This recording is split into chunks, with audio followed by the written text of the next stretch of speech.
Donc on aborde la séance d'aujourd'hui sur la présentation à l'oral. Plusieurs logiciels de présentation existent. Le choix, évidemment, il va dépendre du système d'exploitation utilisé, du degré de satisfaction de l'usager et aussi l'ergonomie, la maniabilité, beaucoup de paramètres qui décident tout simplement du choix du logiciel PAO à utiliser. Bon, on peut, si vous voulez citer quelques-uns. PowerPoint, donc c'est une série tout simplement Office, MS Office, il est payante et c'est une application locale qu'on installe sur Windows, Mac, etc. Vous avez aussi Impress. Impress, c'est une application aussi locale qui est gratuite, libre et c'est une série LibreOffice, Open LibreOffice. Donc, généralement, système d'exploitation Linux, Mac et Windows. Il y a aussi une application qu'on appelle Présentation. C'est un éditeur en ligne de Google Drive. Donc là, ça demande une connexion. D'autres logiciels PAO qu'on trouve sur le marché, mais tous ce sont des systèmes de connexion avec Internet.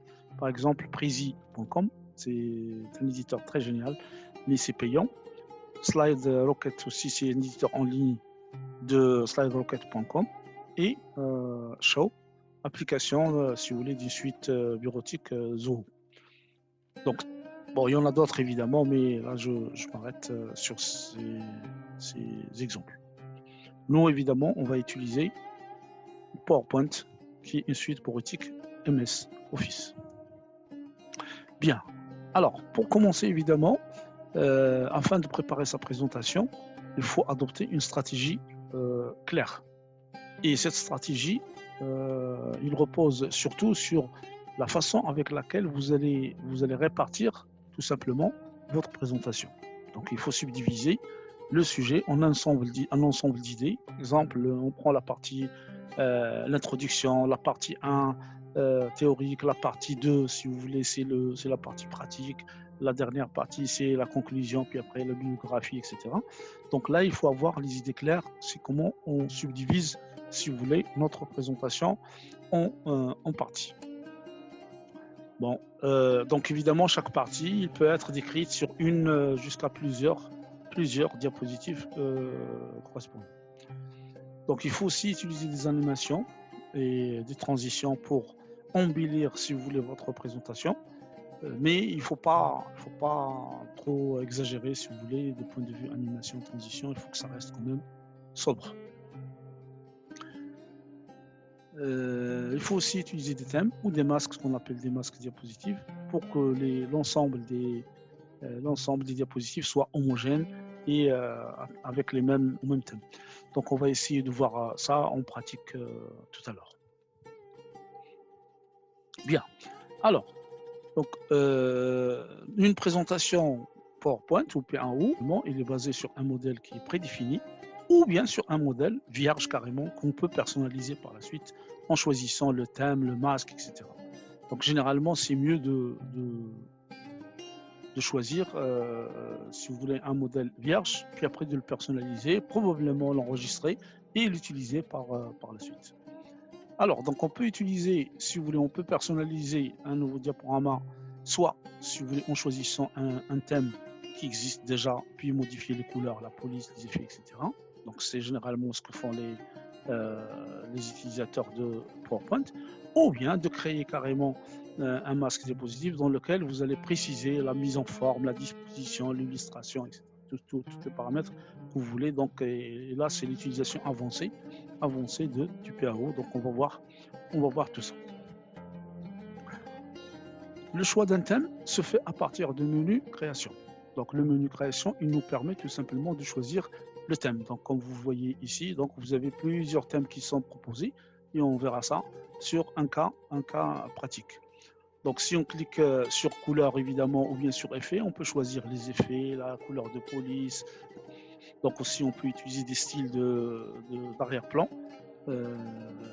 qui permettent de donner un dégradé, etc., qui est très intéressant à voir par la suite.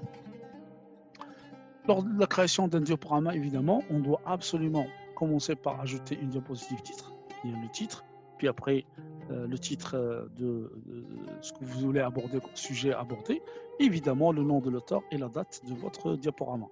Puis après, on choisit la diapositive convenable avec le contenu à ajouter. Donc, est-ce que juste c'est un texte, est-ce que c'est un texte combiné à des tableaux, ou bien des tableaux et des images, etc. Donc, il faut choisir la diapositive correspondant à ce que vous voulez rajouter par la suite. On peut modifier évidemment une fois qu'on a créé notre si vous voulez, diapo. Donc, on peut modifier, on peut dupliquer, on peut déplacer, on peut supprimer toute diapositive qui est déjà créée. C'est exactement la même chose que pour MS Word ou bien MS, si vous voulez, Excel. Chaque diapositive peut contenir des textes, si vous voulez, une liste, une image, une vidéo, un enregistrement, une zone texte, ou bien un ensemble de tout cela. Donc, c'est ce qu'on va voir aussi dans la partie pratique. Pour ajouter une en-tête ou bien un pied de page, évidemment, on utilise le menu insertion. Et sur le menu insertion, vous avez pas mal de choses à voir. Vous pouvez insérer des images, des photos, des formes quelconques, des formes géométriques quelconques. Vous pouvez rajouter des graphiques, des histogrammes, si vous voulez, un certain nombre de zones texte pour essayer de cadrer quelque part le texte. Mais aussi, vous pouvez rajouter des en-têtes et des pieds de page pour votre diaporama. Bien, alors, donc si vous voulez rajouter une en-tête ou bien un pied de page, bah, tout simplement, vous cliquez sur en-tête et pied de page, et ensuite, vous avez la boîte de dialogue qui s'affiche, la boîte de dialogue comme vous le voyez ici. Donc là, vous pouvez fixer la date et l'heure. Donc soit que c'est statique et ça ne va pas, vous allez l'exposer une fois et ça ne change pas. Donc là, dans ce cas-là, vous ne cliquez pas sur mise à jour automatique. Mais si vous mettez une date avec mise à jour automatique, automatiquement, ça va vous donner la date de mise à jour du jour même. Par exemple, regardez ici. Donc là, on est le 13/4/2020. Donc, c'est la date d'aujourd'hui. Puis après, l'auteur.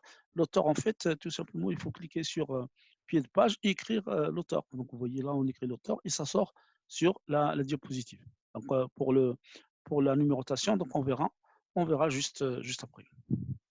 Bien, les transitions. Les transitions, c'est-à-dire lorsqu'on passe d'une diapo à une autre. Donc c'est ça une transition.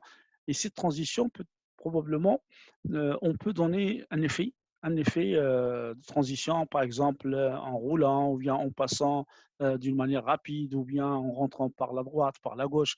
Donc vous avez plusieurs effets. Regardez ici, vous avez plusieurs transitions que vous pouvez appliquer, mais il faut vraiment les utiliser avec beaucoup de précautions, hein, beaucoup de précautions. Pour ajouter une transition, ben, tout simplement, on clique sur le menu transition si on est sur 2016, ou bien sur le menu animation si on est sur le 2013 ou bien le 2007. L'animation, c'est l'effet appliqué tout simplement à plusieurs constituants, c'est-à-dire les objets de la diapositive. Donc, et on peut accompagner ça par un son ou un mouvement quelconque. Donc, et du coup, là aussi, il faut l'utiliser à bon escient, hein. Il ne faut pas trop d'animation. Donc là, le menu, c'est menu, on clique sur animation directement. Donc, et vous allez avoir tout simplement un volet à droite où vous pouvez rajouter une animation, un effet. Donc, il y a 3 phases. Vous avez la phase 1, la phase en cours et la phase après. Donc, on verra tout ça. Donc, lorsque vous appliquez une animation, essayez toujours de passer en revue l'animation pour voir si ça correspond à ce que vous voulez. Donc, évidemment, si on met une animation, donc il y a par exemple ici l'animation qui est affectée au titre 1, c'est le 1, mais il se peut qu'il y ait trois animations sur le même titre. L'entrée, en cours et à la sortie. Donc si vous n'aimez pas, ben, il suffit de cliquer sur le 1, puis après enlever l'animation, donc il a à la reprendre. Donc là, vous voyez, j'ai changé de ce qu'on appelle de masque, hein. J'ai changé de masque parce que tout simplement, là, on va traiter la création d'un masque. Alors, c'est quoi un masque d'abord? Un masque diapositive, il regroupe un ensemble de réglages que vous allez préférer par la suite au reste. Le positionnement du texte, les objets, là où ils doivent être. Par exemple, le logo, on va le mettre, si vous voulez, à gauche en haut, puis après, autre chose, on va le mettre à droite. Donc, c'est-à-dire le positionnement, et c'est des choses qui vont apparaître sur l'ensemble des diapositives. Par exemple, vous voyez le logo ici, donc il s'apparaît sur l'ensemble des diapositives avec des traitements, des effets, etc. Donc on le fait une fois. Donc un masque pour un logiciel PAO, c'est exactement la même chose que les styles pour le traitement de texte. Donc on peut fixer aussi les tailles, des espaces, les textes, objets, si vous voulez, les arrière-plans, les thèmes, les couleurs, les effets, les animations. Donc, pas mal d'autres choses. Donc, on va faire ça sur une petite application comme ça. Vous allez bien comprendre de quoi il s'agit. Mais l'utilisation des masques est très, très importante et on va certainement faire des devoirs là-dessus. Comme ça, ça peut vous servir. Bon, pour créer un masque diapositive, évidemment, il faut qu'on clique sur le menu affichage, c'est-à-dire que ça fait partie du menu affichage. Donc et là, vous voyez masque diapositive, masque document et masque des pages de commentaires. Donc il y a trois masques. Le masque diapositive, ça concerne les diapositives. Le masque document, c'est lorsqu'on veut imprimer, comment on doit imprimer les diapos. Et le masque des commentaires, ce sont les commentaires normalement qu'on associe à notre diapo qui ne se voit pas par celui qui vous entend ou bien qui vous suit. Bon, il suffit donc pour faire si vous voulez, ces masques, de choisir un thème. Donc, puis après, vous apportez vos modifications, ou bien de faire un arrière-plan et essayer de faire une mise en forme et des logos, etc. Donc là, donc affichage, masque, diapo, donc ça vous donne quelque chose comme ça. Lorsque c'est vierge, ça donne des choses comme ça. Donc lorsqu'on va changer sur la diapo qui est là, la première diapo ici, eh ben, tout simplement, ça va se répercuter sur l'ensemble des diapos. Donc là, comme vous voyez, si vous voulez, masque ici, il correspond si vous voulez, des trucs qui sont particuliers. Là, par exemple, c'est pour le titre. Pour la première, c'est le titre. Là, c'est un texte normal, c'est comme celle qu'on voit ici. Lorsqu'on a des schémas, lorsqu'on veut comparer des choses, donc chaque style est mis à part, évidemment. Et on peut définir plusieurs masques. Hein. On peut définir plusieurs masques, donc on le verra juste après. Donc la modification, si vous voulez, de la première diapositive, il va entraîner l'ensemble des diapositives, des autres diapositives, mais le changement d'une diapositive particulière ne changera pas les autres. Donc, c'est la possibilité de personnaliser chaque diapositive à part. Hein. Lorsque vous enregistrez un ou plusieurs masques, évidemment, sous format de POTX, c'est-à-dire modèle, bah, tout simplement, on peut les utiliser. Donc, le format PPTX, c'est le format PowerPoint. Le format POTX, c'est le modèle. Et du coup, vous pouvez l'utiliser à chaque fois que vous en avez envie. Masque document, c'est un réglage à appliquer pour les documents, mais ça concerne l'impression. Donc, on veut sortir 3 diapos par page, 5 diapos par page, etc. Donc, ça concerne tout simplement l'impression.